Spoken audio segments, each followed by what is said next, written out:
حضرت حارث عشری رضی اللہ تعالی عنہ فرماتے ہیں، یہ مسند احمد بن حنبل میں بھی ہے، ترمذی میں بھی ہے، قال قال رسول اللہ صلی اللہ علیہ وسلم انی آمرکم بخمس اللہ امرنی بہن۔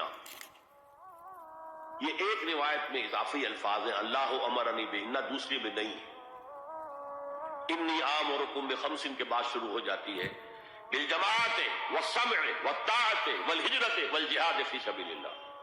مسلمانوں میں تمہیں 5 باتوں کا حکم دے رہا ہوں، اور یہ حکم اللہ نے مجھے دیا ہے، حالانکہ آپ کو بھی حکم دینے کا اختیار ہے، لیکن آپ نے تاکید کے لیے کہا، میں اپنی طرف سے نہیں کہہ رہا، میں پہنچا رہا ہوں۔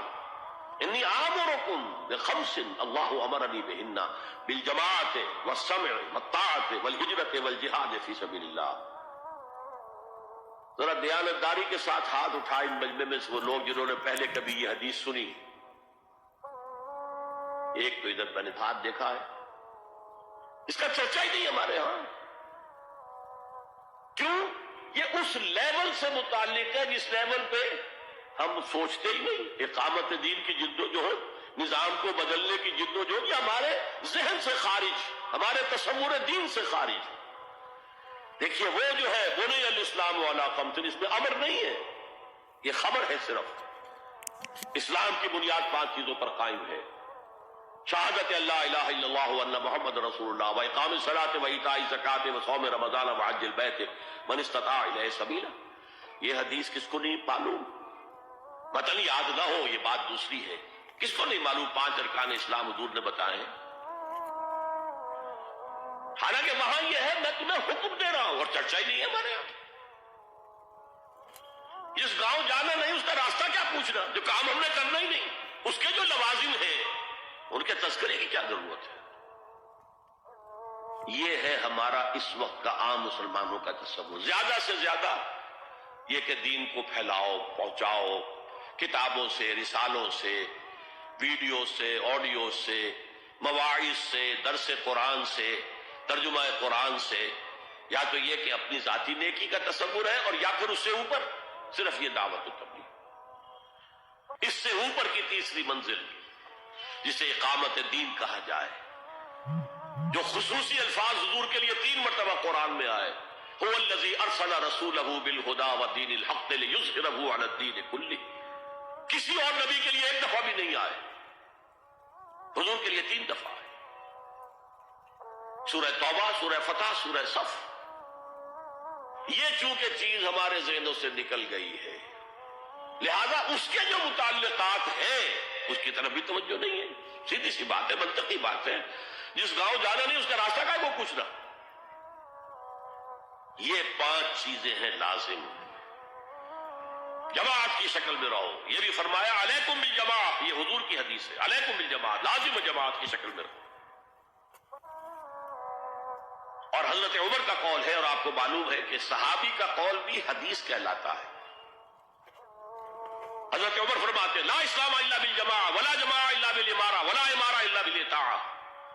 کوئی اسلام بغیر جماعت کے نہیں، کوئی جماعت بغیر عمارت کے نہیں، اور کوئی عمارت بے فائدہ ہے اگر اس کی اطاعت نہ ہو۔ تو پہلا حکم بالجماعہ والسمع، اور سنو، سننے کے لیے وابستہ رہنا ہوگا۔ وابستہ رہ شجر سے امید بہار رکھ۔ اب یہ نہیں ہو سکتا تھا کہ حضور پر کوئی بات آئی ہے تو آپ خود ہر ایک کے گھر جا جا کے اس کو پہنچائیں۔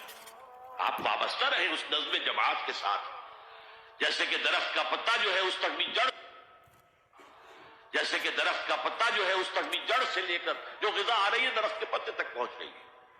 تو پیوستہ رہ شجر سے امید بہار رکھ، اس پیوستگی کے ساتھ، تاکہ وہ سارے احکام آپ تک خود بخود پہنچے۔ والطاعت، اور اطاعت۔ 3 چیزیں ہو گئی، بالجماعت والسمع والطاعت والہجرت والجہاد فی سبیل اللہ۔ اور میں اس کی حقیقت پہلے بھی بیان کر چکا ہوں۔ ہجرت، اس کی بنیاد کیا ہے؟ حضور سے پوچھا گیا ای الہجرت افضل یا رسول اللہ، اے اللہ کے رسول سب سے اعلیٰ اور سب سے افضل ہجرت کون سی ہے؟ فرمایا ان تہجر ما کرہ ربک، ہر اس چیز کو چھوڑ دو جو تمہارے رب کو پسند نہیں ہے۔ آج اپنے گریبان میں جھانکیے، جو چیز زندگی میں غلط ہے شریعت کی روح سے، طے کیجئے اب نہیں ہوگی، اب ختم کر دوں گا، ہجرت شروع ہو گئی آپ کی۔ تاجر ما کرے رب، ہر اس چیز کو ترک کر دو، چھوڑ دو جو تمہارے رب کو پسند نہیں۔ اور آخری ہجرت تو آئے گی وہ اقامت دین کے آخری مرحلے میں، جب اقدام ہوگا، جب نظام کو چیلنج کیا جائے گا، پھر جو ہجرت ہوگی وہ فرض ہجرت ہوتی ہے۔ مدینے کی ہجرت فرض تھی، ہجرت حبشہ فرض نہیں تھی۔ وہ تو جن لوگوں کی ہمت جواب دے رہی تھی اور جو پرسیکیوشن ہو رہی تھی اور جو تشدد ہو رہا تھا اس کو برداشت نہیں کر پا رہے تھے، انہیں اجازت دے دی گئی کہ ٹھیک ہے چلے جاؤ، حبشہ کی طرف ہجرت کر جاؤ۔ مدینے کی ہجرت فرض تھی، اگر کوئی ہجرت نہیں کر رہا، ما لکم من ولایتہم من شیء حتی یہاجروا، تو اے مسلمانوں تمہارا ان سے کوئی تعلق نہیں ہے جب تک کہ وہ ہجرت نہ کرے۔ بلکہ سورہ نساء میں اس کو بھی ایک طرح کا نفاق قرار دیا گیا۔ تو وہ ہجرت بڑی ہجرت ہے، گھر بار چھوڑ کر، اور مکے والے جو گئے تھے چھوڑ کر، وہ قریش کے بھیڑیوں کے رحم و کرم پر چھوڑ کر گئے تھے اپنے گھر والوں کو، اور ان کا سارا گھر کا سامان لوٹا گیا تھا، اور اس سارے سامان سے وہ کیپٹل فراہم کیا گیا تھا جس کو لے کر ابو سفیان کا قافلہ گیا تھا شام کی طرف، جس کا حضور نے پیچھا کیا تھا، لیکن وہ نکل گیا تھا۔ جب وہ واپس آ رہا تھا تب حضور نے پھر اس کو کنفرنٹ کرنے کے لیے مدینے سے باہر نکل کر پروگرام بنایا، لیکن وہ اللہ کو کچھ اور منظور تھا، ادھر سے لشکر آ گیا اور جنگ ہو گئی، جنگ بدر ہو گئی۔ تو ہجرت کیا ہے؟ شروع سے ہجرت کیا ہے؟ ان تہجر ما کرے ربک، اور سب سے اوپر کیا ہے؟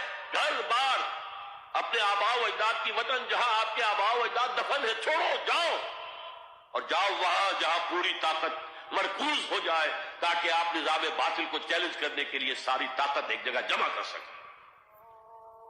اور جہاد پوچھا گیا ای الجہاد افضل یا رسول اللہ، سب سے افضل جہاد کون سا ہے اللہ کے رسول؟ فرمایا ان تجاہد نفسک فی طاعت اللہ، کہ اپنے نفس کے خلاف جہاد کرو، اسے اللہ کا مطیع بناؤ، وہ سرکش ہے۔